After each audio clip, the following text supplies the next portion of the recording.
Hi and welcome, I'm Elvira Boulet from the Dimitrov Boulet Piano Duo. And today I'm going to talk about some exercises that you can do to improve your hand coordination.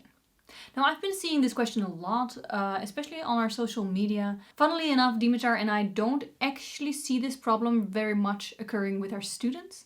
And that is because hand coordination is something that generally grows very naturally, which means that if you are starting at the beginning and you have a good foundation, especially those of you who start and are accompanied by a good teacher, probably don't actually experience any problem with hand coordination. But sometimes if you're self-taught, you would miss a really solid foundation. Maybe your foundation has some holes in it, some knowledge lacking, and perhaps your improvement wasn't very gradual, which means that it's possible that your hand coordination didn't grow as naturally as it should. To those of you who are self-taught, leave me a comment below. My number one tip to you would be actually follow a method book. So I don't mean that that's the only thing you have to play, and I also don't mean that you have to put the majority of your time into it. I don't mean that at all. I would say that even if you're already pretty far, but you experience problems with hand coordination, I would go back, take any method book, start with level 1 and just kind of slowly run through it. Because method books increase gradually, this will really help develop your hand coordination naturally as it's supposed to. What you could do, for example, is play the songs that you like to play very much, and even half an hour a week look at a method book. Of course, the more often you do it, if you do it every day, you're going to improve faster than if you do it once a week. But I would say always try to fit it into your schedule, do what works for you. And if you have a consistent goal, you keep to it, you are going to make improvement. So famous method books are, for example, Alfred's. I know Faber has a great method book as well. Basically, I would say it doesn't really matter so much what brand book you use. They all have in common that they generally increase pretty gradually, and that is the point that I think will help you out the most. Okay, so let's move on to tip number 2. Tip number 2 is scales. I think one of the best exercises for hand independence is scales. And that is because, if you have a scale, to turn in different places with the right hand and with the left hand. So that is absolutely training the coordination and the independence, which of course they're very closely linked, independence and coordination.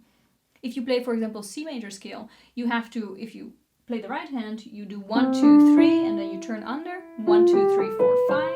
But if you play the left hand, you play 5, 4, 3, 2, 1, and you turn much later than the right hand. Here, 2, 3, 2, 1. If you do that at the same time, you see I'm turning with the right hand now, but the left hand still stays the same. Turning with the left hand now, but the right hand doesn't turn. And that, in general, will improve greatly your independence. Now, you start off with 1 octave, but where it gets really beneficial is actually when you do 2 octaves.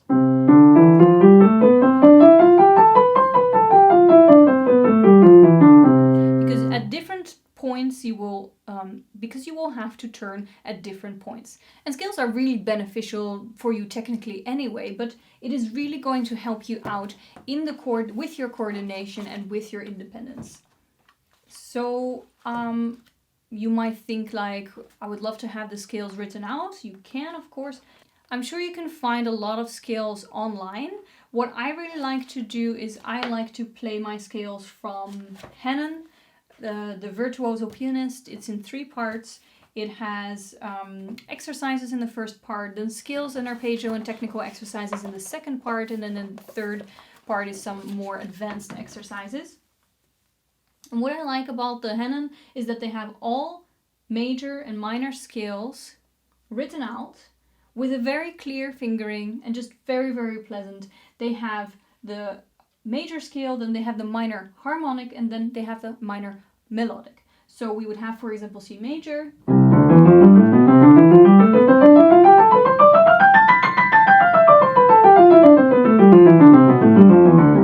Followed immediately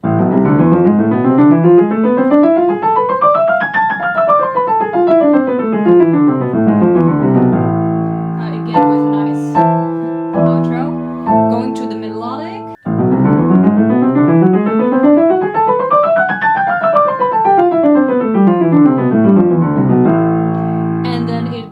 to F major with, again, melodic and harmonic minor.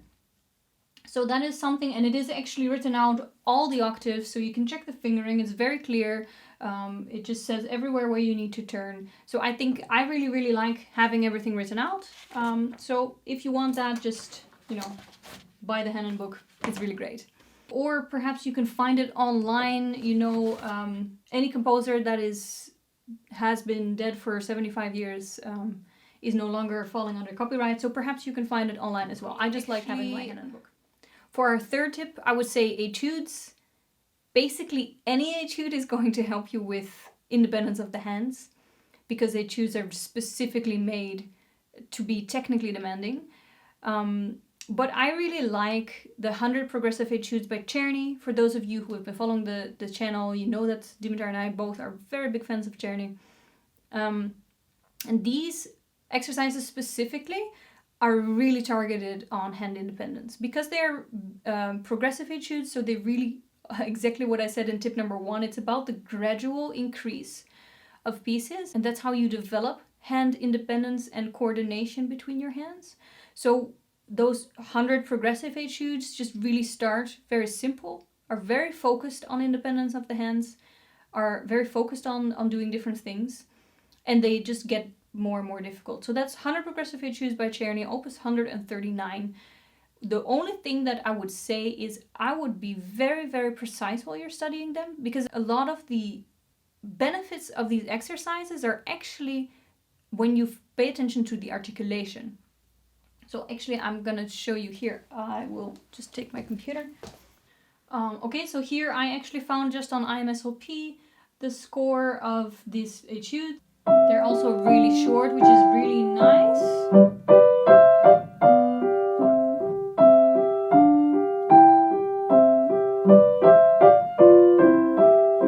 And that continues. So every etude has its own little problem, I would say, or its own little theme.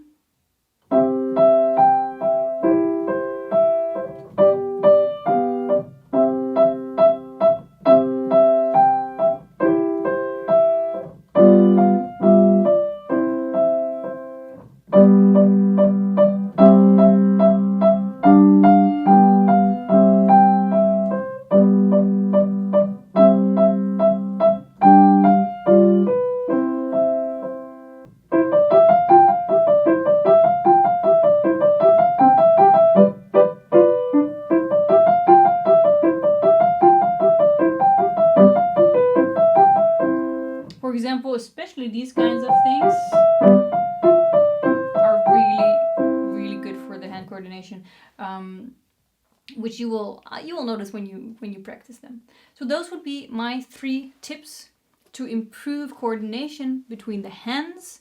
So the number 1 thing is it's a really gradual process, which means that the number 1 tip I would have is to practice pieces that increase in difficulty gradually. Even if you are, at the moment just playing stuff that really motivates you, I would encourage you to just have a method book on the side. Do that as often as you want on a consistent basis, and you're going to see a real big improvement in the coordination of the hands. My second tip is scales. If you want them written out, you can check out the Hanon. And my third tip is I really like these etudes, the progressive, once again, progressive, gradually getting more difficult.